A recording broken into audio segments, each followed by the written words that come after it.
ಮಂಡ್ಯದ ಒಂಟಿಮನೆಯಲ್ಲಿ ಭೀಕರ ಕೊಲೆ ಕೇಸು. ಕೆನ್ನಾಳು ಗ್ರಾಮದ ಇಂದ್ರಮ್ಮ ಅನ್ನೋರ ಮನೆಗೂ ಹೋಗಿದ್ದಂತೆ. ಇದಕ್ಕೂ ಮುನ್ನೆ CCTV ದೃಶ್ಯದಲ್ಲಿ ತಾವೀಗ ಗಮನಿಸ್ತಾ ಇದ್ದೀರಾ.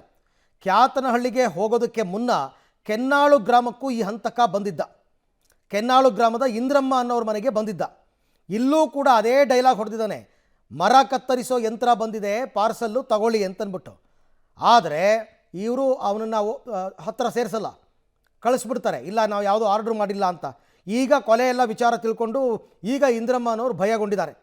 ಘಟನೆ ಬಗ್ಗೆ ಅವರು ಕೂಡ ಮಾಹಿತಿಯನ್ನು ಕೊಟ್ಟಿದ್ದಾರೆ, ಇಂದ್ರಮ್ಮ ಅಂತ. ಇಲ್ಲ ಅಂದರೆ ಇವರೇ ಟಾರ್ಗೆಟ್ ಆಗ್ತಾ ಇದ್ರು. 20 ಇರಬೇಕು ಕಣಪ್ಪ ಅವಾಗ ಟೈಮ್ ಬತ್ಲೇನೆ. ನಾನು ಇದೆಲ್ಲ ನೋಡಲಿಲ್ಲ, ಕ್ಯಾಮ್ರದಲ್ಲಿ ನಾನು ನೋಡ್ತಾ ಇರಲಿಲ್ಲ.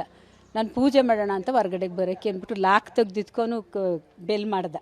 ಬೆಲ್ಲು ಅಂದರೆ ನಾವು ಕಾಲಿಂಗ್ ಬೆಲ್ ಇದು ಮಾಡಿರಲಿಲ್ಲ, ಕದನ್ ಚಿಲ್ಕದೆ ಬೆಲ್ ಮಾಡ್ದೆ. ಸರಿ ಅಂದ್ಬಿಟ್ಟು ತೆಗ್ದೆ. ಯಾರಪ್ಪ ಏನು ಅಂದೆ. ಆವಾಗ ನೀವು ಡೋರ್ಗೆ ಇದು ಮಾಡಿಸಿದ್ರಲ್ಲ, ಅವರು ಕಳಿಸೋರಿ ಅಂದ. ಯಾರ ಮನೆ ಅಂದರು ಅಂದೆ. ಆಮೇಲೆ ಮಹೇಶನ ಮನೆ ಅಂದರು. ನಮ್ದಲ್ಲ ಕಣಪ್ಪ, ಅದು ಆ ಕಡೆ ಮನೆ, ಹೋಗು ಅಂದೆ. ಆಮೇಲೆ ಡೋರ್ ನಂಬರ್ ಹೇಳಿ ಅಂದ. ಯಾವ ನಂಬರ್ ಇಲ್ಲ, ಹೋಗ್ಬಪ್ಪ ನೀನು, ಇವಾಗ ಎಷ್ಟೋ ಸಲ ಹೇಳೋದು ನಿನಗೆ, ಹೋಗ್ಬಾ ಅಂತ ಅಂದೆ. ಆವಾಗ ಬಕ್ಕೊಂಡು ಮೆತ್ತಗೆ ಎತ್ಕೊಂಡ. ಇಟ್ಟಿದ್ನಲ್ಲಪ್ಪ ಮಿಷನ್ನು ಮತ್ತು ಗರ್ಗಶವೆಲ್ಲ.